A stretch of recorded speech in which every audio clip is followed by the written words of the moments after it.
या बातमीपत्राचे प्रायोजक आहे Ghungru electronics. Satyaratan, Nashik west, Sinnar, Nashik. Proprietor Rahul Bhavsar. Mobile क्रमांक 8308 46 11 11 91 75 23 67 08।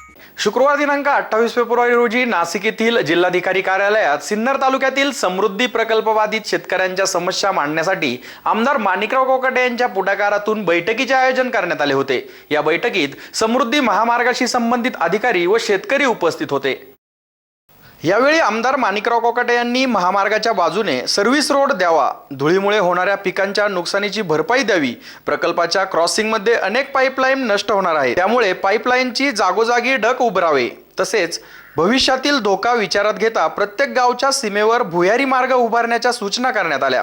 दरम्यान जिल्हाधिकारी सूरज मांढरे यांनी महिन्यातून एकदा तालुका स्तरावर बैठक घेऊन शेतकऱ्यांचे छोटे मोठे प्रश्न जागेवर सोडवावे अशा सूचनाही करण्यात आल्या। या बैठकीस जिल्हाधिकारी सूरज मांढरे, उपजिल्हाधिकारी समृद्धी प्रकल्प विठ्ठल सोनवणे, सिन्नरच्या प्रांत अर्चना पाठारे, इगतपुरीचे प्रांत तेजस चव्हाण, कंत्राटदार कंपन्यांचे अधिकारी यांसह शेतकरी वर्ग उपस्थित होते।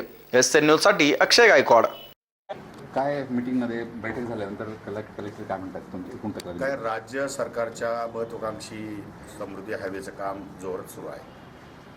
त्यामध्ये सरकारने अतिशय चांगल्या वाजवी किमतीमध्ये शेतकऱ्यांना भाव दिले, तिथपर्यंत ठीक आहे। परंतु काम सुरू झाल्यानंतर प्रत्यक्ष कामकाजामध्ये ज्या शेतकऱ्यांना अडचणी येतात त्या अडीअडचणी संदर्भात मान्य जिल्हाधिकारी यांच्याकडे मी आज बैठक बोलवली होती।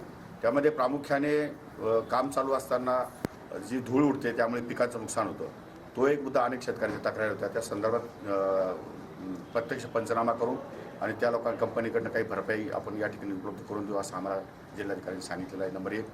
नंबर 2, अनेक ठिकाणी पाईपलाईन क्रॉसिंग आहे, त्या पाईपलाईन क्रॉसिंगमध्ये 500 मीटरचे त्यांनी डक ठेवलेले आहेत, परंतु काही ठिकाणाहून एवढा 500 मीटरला परत लांब पाईपलाईन करणं शक्य होणार नाही।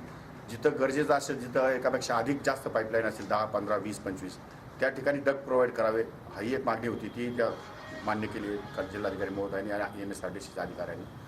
त्यानंतर जे क्रॉसिंग रोड आहेत, जे पूर्वीचे वहिवाटीचे रस्ते आहेत किंवा मग शिवाचे रोड आहेत किंवा मग विलेज रोड आहेत, त्या प्रत्येक रोडला त्यांनी युटिलिटी आम्हाला या ठिकाणी पासिंग दिलं पाहिजे, अंडरपास दिला पाहिजे। आणि अशा बाकीच्या ज्या छोट्या छोट्या वेगळ्या गोष्टी आहेत ज्या रोजच्या अडचणी येणार, अशा अनेक गोष्टीच्या संदर्भासाठी आज बैठक बोलवली होती। बैठक अत्यंत सकारात्मक पार पडलेली आहे। जिल्हाधिकाऱ्यांनी सर्व अधिकाऱ्यांना सूचना दिल्या आहेत, कॉन्ट्रॅक्टरला सूचना दिल्या आहेत, MSRDCच्या अधिकाऱ्यांनी मान्य केले आणि दोन्ही ठिकाणी इगतपुरी तालुका आणि सिन्नर तालुक्याच्या प्रांताधिकाऱ्यांनी आणि तहसीलदारांनी दर महिन्याला या ठिकाणी बैठक घेऊन त्या शेतकऱ्यांच्या अडीअडचणी संदर्भात तिथे त्या ठिकाणी तड लावावी असा एक धोरणात्मक निर्णय या ठिकाणी आज झालेला आहे।